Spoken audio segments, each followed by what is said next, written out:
Don't live like a camel. You are not here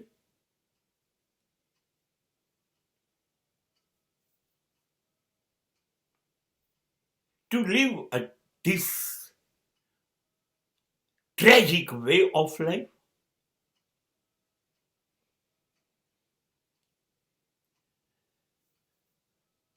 You are living with all responsibility only, nothing else. તમે બસ જીવનભર ઊંટની જેમ ચાલ્યા જ કરશો. જીવનના રણમાં ભાર ઉઠાઈને આજે સમાજની જવાબદારીનું, કાલે આર્થિક જવાબદારીનું, બસ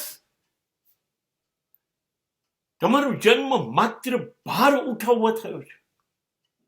આમને આમ દિવસ પછી દિવસ, મહિના પછી મહિના, વર્ષો પસાર થશે બસ, અને આયુષ્ય પૂરું થશે, શ્વાસ પૂરા થાય, જતા રહો. કોઈ નોંધ નહીં લેવાય મેં આખી જિંદગી ભાર વેઠ્યો. સમાજ એને ગધેડા કહે છે, અને ગધેડાઓની રેસ ના હોય. નિશ્ચિત ધ્યેય પર પરિણામ સાથે દોડનારા ઘોડાઓની રેસ હોય અને એની કિંમત હોય. ઊંટ ને ગધેડા બનીને ભાર વહન કરવાનું જિંદગી પર. No, don't do it. Don't do it. Say no to that. It doesn't mean you have to live all life like a camel. તમારું બીજું કોઈ અસ્તિત્વ જ નથી.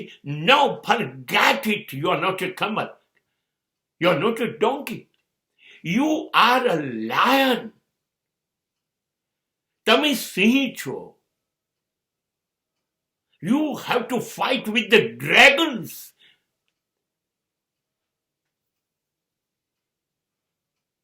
I know the result. Even the lion knows the result. But he dares to kill the dragon. Dares. Dragon જેવી મુશ્કેલીઓ સામે લડો. ડ્રેગન સામે કદાચ સિંહ ન પણ જીતે, મૃત્યુ પણ પામે તો શું, પણ મોત કેવું છે, ભયાનક ડ્રેગન સામે લડ્યો. બસ જીવન ખાલી ગધેડાની જેમ ભાર ઉઠાવવા માટે નથી. સંજોગો જેમ વિપરીત આવે, મુશ્કેલ આવે, એમ એની સામે સિંહની જેમ લડો. પોતાની જાતને ઓળખો. પોતાની અંદર પ્રવેશીને પૂછો કે શું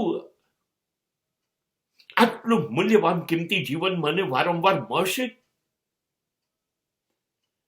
અને આ જે મને મળ્યું છે એ જે રીતે હું વેડફી રહ્યો છું, એ વેડફવું એ ગુનો છે કે નહીં? આવું પૂછો પોતાની જાતને, પોતાની અંદર પ્રવેશીને, અને તમારી અંદર રહેલા સિંહને ગર્જના સાથે બહાર લાવો. લડ, બધી મુશ્કેલીઓ સામે લડ. લડવાનો અર્થ એ નથી તું જીતી જા, પણ તું લડ. તું લડ, અને તારી હાર પણ જીત સાબિત થશે. Because you are a fighter. और जावेद अख्तर की बात है, फाइटर हमेशा जीतता है.